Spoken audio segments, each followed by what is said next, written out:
여러분이 만약 기소를 당하면 몇 년 동안 재판을 받고 결국 대법원에 가서 무죄를 받았다고 하더라도 여러분의 인생이 절단난다. 윤석열의 이 말은 그가 평생 어떤 식으로 살아왔는지 보여줍니다.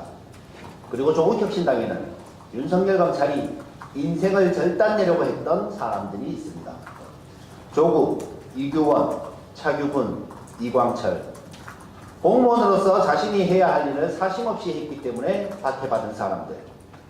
조국 전 대표는 그 칼날을 피하지 못했지만 나머지 세 사람은 이겨냈습니다. 그리고 어제 이규원 전략위원장에 대한 별도 재판에서도 그가 옳았음이 밝혀졌습니다. 조직이 덮으려던 일을 올바름의 잣대로 처리하여 받은 박해. 정의로운 검사 이규원과 자랑스러운 가장을 가진 그 가족의 노고에 경의를 표합니다.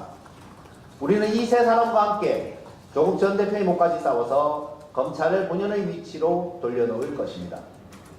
승진과 출세를 위해 기획수사와 기소를 두려움 없이 하는 검찰을 개혁하지 않으면 모두가 눈치를 보게 되고 국가 시스템이 제대로 돌아갈 수가 없게 됩니다. 조국혁신당은 반드시 해야 할 이 개혁을 이번에야말로 더불어민주당과 함께 완수할 것으로 믿고 있습니다. 그런데 한 가지 아쉬운 점이 있습니다. 저는 오랫동안 민주당에서 헌신했습니다.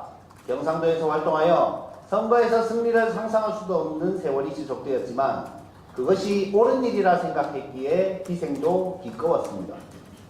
이제 민주당은 충분히 번성하여 큰 세력이 있고 조국 혁신당을 키우는 것이 대한민국의 민주진보 세력을 위하는 일이라 생각해 혁신당에서 활동하고 있지만 이런 제게도 민주당원으로서 활동한 시기는 참 보람되었습니다. 그 세월 동안 질 것을 알았음에도 지치지 않았던 원동력은 민주당이 국민의힘보다는 훨씬 나은 정당임을 알고 있었기 때문이고 도덕적 우월성을 무기 삼을 수 있는 자부심 때문이었습니다. 그 자부심을 지켜주십시오. 책임 정치를 위해 우리에게 기책 사유가 있다면 그 지역에 후보를 내지 않겠다. 민주당은 그렇게 당헌 제96조 2항을 만들면서 국민의힘보다 우월한 도덕적 기준을 자랑했습니다. 민주당이 앞서 나가자 국민의힘도 어쩔 수 없이 동조하여 우리 정치가 좀 더 나은 방향으로 가는 듯 했습니다. 그런데 민주당은 부산에서 오거돈 시장의 귀책 사유가 명백함에도 전당원 투표라는 꼼수를 써서 후보를 공천했습니다. 급기야 작년엔 결국 당원 단결을 재개정하여 재보궐선거에서 곡성에 후보를 냅니다. 결국 당원을 만들고 한 번도 무공천한 적이 없는 눈 가리고 아웅하기가 되고 말았습니다. 이래서야 그놈이 그놈이라는 소리를 어떻게 반박합니까? 오히려 국민의힘은 민주당을 따라 무공천을 약속한 후 그 약속을 지켰습니다. 2024년 4월 대전 축구청장 보궐선거에서 후보를 내지 않았고 이번 구로구청장 선거에도 후보를 내지 않기로 했습니다. 민주당은 이번 담양 선거에도 후보를 낼 것입니까? 여전히 애정을 가지고 있는 민주당에 대해 오랜 세월 헌신한 노력을 담보로 조심스레 말씀드립니다. 내란 세력, 후한무치, 없어져야 할 정당인 국민의힘보다 못하다는 소리를 듣게 하지 말아주십시오. 험지의 당원들이 수십 년 세월 동안 가져온 자부심을 무너뜨리지 말아주십시오.